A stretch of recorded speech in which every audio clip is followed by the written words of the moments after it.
Well, good evening, everybody. It's Monday night. It's about 8:30 at night. We spent a little time in the yard, kind of putting stuff away. Last night we got home about 10:30 from the track and started basically just pulled the bags out of the trucks and headed in the house. Got some sleep. Decided to be to work at I got about 6:30 for work today.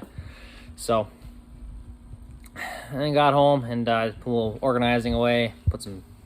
Organized some stuff outside. Put the tools back in my dad's work truck for tomorrow since he took the day off. This is finishing up some other things that had to go on as well.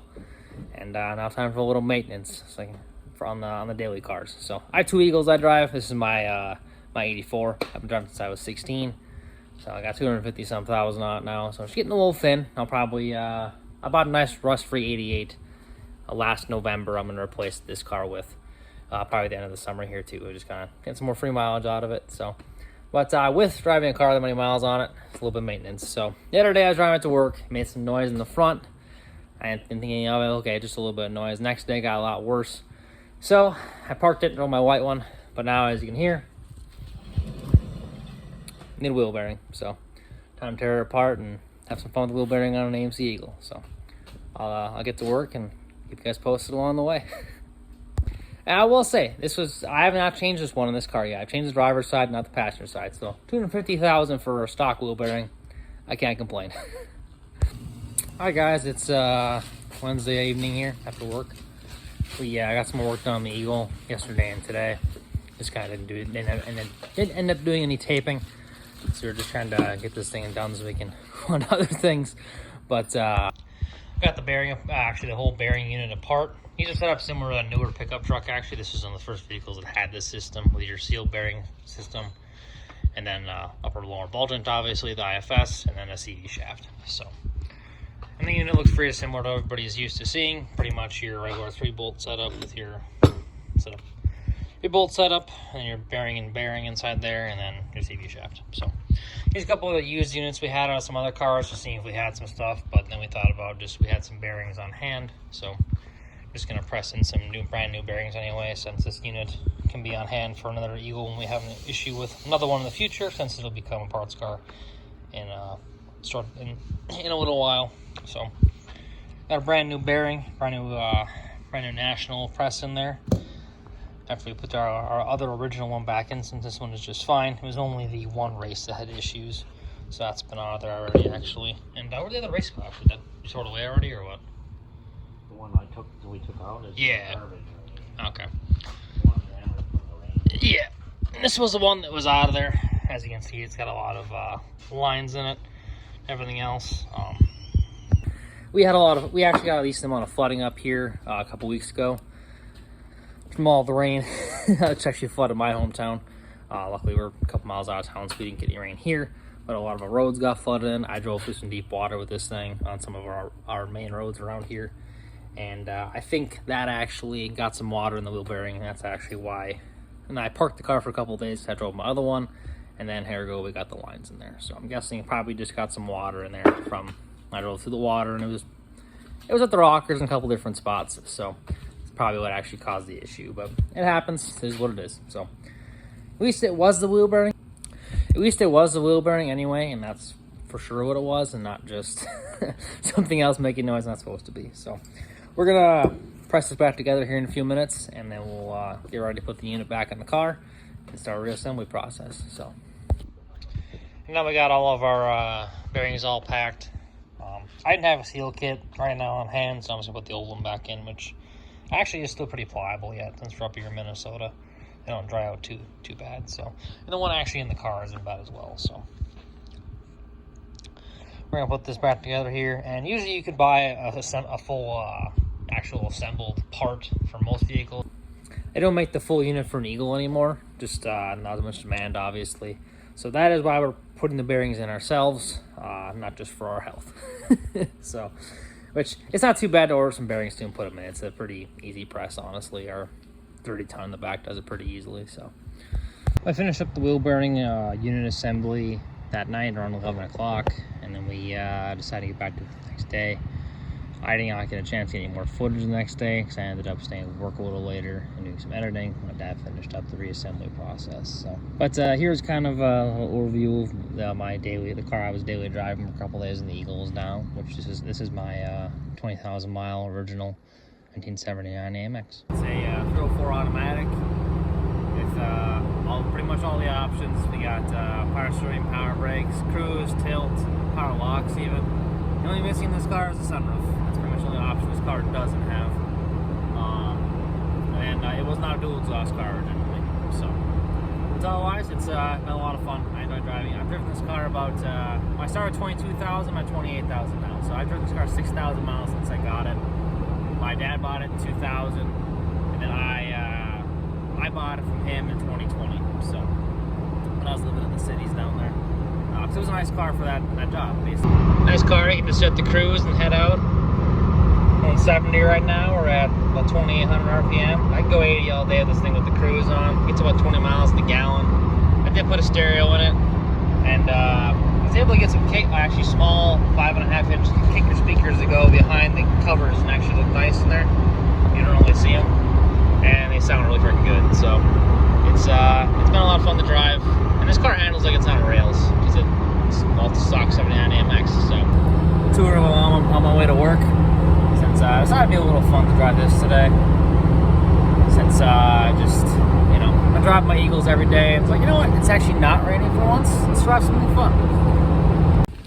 Good afternoon, guys. It's Friday afternoon right now. I got home a little bit ago, and we're working on unloading the 783 Javelin we picked up in the last video you guys saw. Get that in the shop and take a look at actually exactly what we bought. Since it was in the rain, we did a lot of it. So, but overall, it's a pretty dang clean car. It's a 304 automatic, nothing special, but it's in park price. It's about 84 or 5. So it's a pretty nice car overall. Well, I forgot the Javelin in the garage here a few minutes ago. The plans have now changed.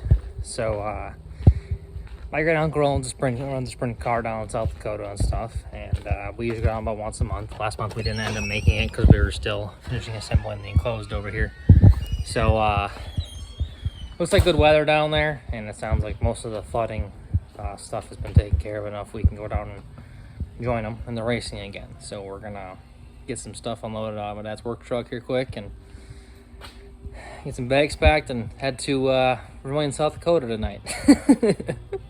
So, but that's kind of how plans change in our family. Sometimes we're doing stuff, so sometimes it's just us driving 12 hours off a whim. But that's kind of the plan. So anyways, Javelin's inside the shop here anyway, so we can actually take a look at it later. But anyway, like I said, pretty clean car, pretty neat actually. The appliance wheels that it has on it actually were ours. Didn't have those on it when we picked it up, but I gotta say they look so nice on there. They really do. I mean, it really just the right amount of wear to match the wear of the car. It just makes the car look pretty dang cool. Not gonna lie. But anyway, it's kind of a wrap for today. I'll catch you guys on the road. Well, I made down to Vermillion, South Dakota anyway. It's about, I think we're about 10 o'clock, something like that. It's very humid and hot right now. It's probably like 90 degrees out here and a lot of humidity. But it was a pretty decent drive, lots of flat, nothingness, like normal South Dakota type stuff. lots of grass. But also got a notification on the way down here. It's not like the driver for the car is sick right now. So won't be any racing this weekend. We're probably going to be going to the track to watch racing. But there's no actually racing our car. Or my great uncle's car, I should say, anyway. So it's more or less we wrench on some of the time. But anyway, this is my great uncle's brand new spare chassis, or redone chassis anyway. Spare chassis. This is the Maxim. So this is getting ready to go. It'll be a fresh roller chassis, so basically it's ready to have a motor dropped in the hole if there is an issue with the other car. If it gets, bump a tire and hits a wall or something, or gets pushed off the track, some breaks something, and whatever may happen. So, and anyway, this is actually a 305 Sprinter, so it's a 530 horse small 305 small block Chevy, injected on methanol. in about a 1,300-pound car, and it's directly driven. So there's no starter in this, no transmission. It's basically a engine. It's a drive shaft to a rear end, and you put it in gear and take it out of gear. So you get all the power right down to the tires. It's pretty rowdy, not gonna lie.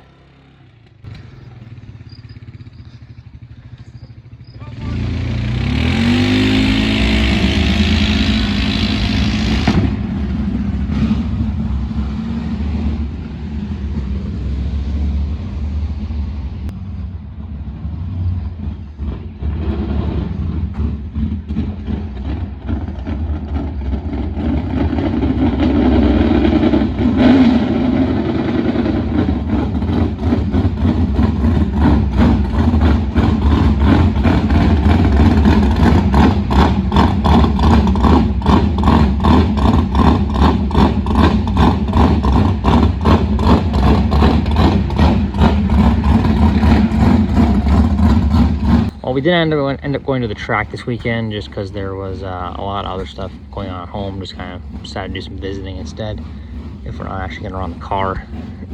And it was a pretty hot weekend too. It was probably 100 degrees at like 6 o'clock at night. So they started racing at the track around 7 or 8 o'clock, and probably get done till 3:30 in the morning. So we decided to do visiting instead and just catch up, because we don't get down to South Dakota as much as we could if we were closer. So anyway, here's some footage from last year of what we do with the car, and how it works and what we do and kind of race that we do with it. So let you guys enjoy.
thank you guys for watching the channel. If you enjoyed what you saw, hit that like button, smash the subscribe button there too. We'll catch you all later.